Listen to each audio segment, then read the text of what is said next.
She was already exhausted before the day truly began, standing alone in her small apartment as water leaked steadily from beneath the kitchen sink, spreading across the floor like a reminder of everything in her life that had slowly broken without warning. The apartment felt too quiet, the kind of silence that grows when dreams are postponed and hope is packed away into boxes marked, later. She wiped her hands on an old towel and stared at the door when the bell rang, expecting nothing more than a rushed repairman with little patience. When she opened it, the man standing there looked ordinary, simple clothes, calm eyes, tool bag resting at his side. She didn't notice the way his gaze lingered for a second longer than necessary, or how his breath caught when he saw her.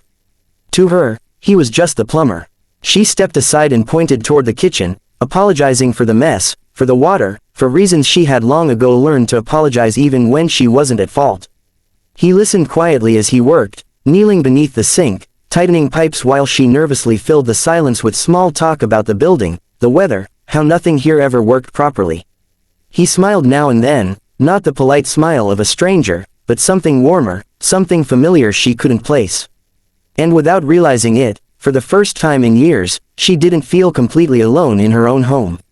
As the sound of dripping slowed, something else seemed to soften in the room. He asked if he could wash his hands, and she watched him stand at her sink like he belonged there, like he had done this before in another lifetime.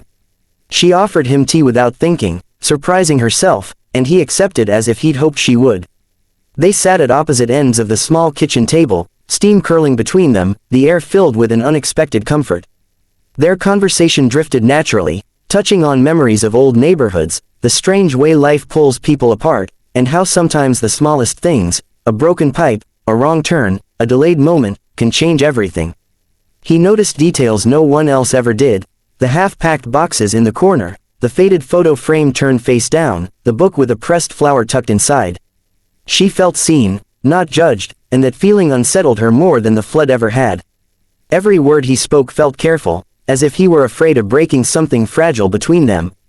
She laughed once, softly, and the sound surprised them both. It had been a long time since laughter came easily. The pipe was fixed now, but neither of them seemed in a hurry to end the moment.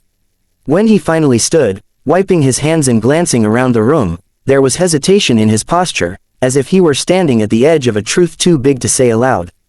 That was when he mentioned something small, almost insignificant, a detail about the apartment, about a memory connected to it, that no stranger could possibly know. Her smile faded, confusion tightening her chest. She asked how he knew that, her voice barely steady. He took a breath, long and slow, like someone bracing themselves against the past. He spoke of years lost to silence, of letters never delivered, of searching without knowing exactly what he was searching for, only that something was missing. As his words settled into the room, recognition dawned in her eyes, sharp and overwhelming. The man she thought was just a plumber was connected to a part of her life she had buried deep beneath survival and routine. Memories rushed back, shared dreams, unfinished conversations, promises broken by time rather than intention. Fate had disguised him as someone ordinary, knocking softly at her door instead of announcing itself. Her hands trembled as she realized this meeting was no accident. She sat down slowly, the weight of understanding pressing against her chest as tears welled despite her effort to stay composed. He wasn't here to fix a pipe alone, he was here because some part of their story had refused to end. They talked then, truly talked, about the distance that grew between them, about misunderstandings left to rot instead of being healed, about how life had shaped them into different people carrying the same missing piece. There were apologies, not dramatic or loud, but honest and raw. There was pain too, acknowledged rather than avoided. Outside, the rain that had been falling all morning finally stopped, sunlight breaking through the clouds and spilling into the kitchen as if the world itself was listening. She realized how much she had learned to live with emptiness, mistaking it for strength. And he admitted how far he had traveled, emotionally and physically, just to stand in front of her again. The past didn't vanish, but it softened, making space for something new. When it was time for him to leave, the moment stretched between them, fragile and full of possibility. This time, she didn't see him as a stranger or a memory, she saw him as someone real, standing in her present, offering no promises beyond honesty. She reached out, almost afraid, and asked him to stay just a little longer, not to fix anything else, but simply to be there.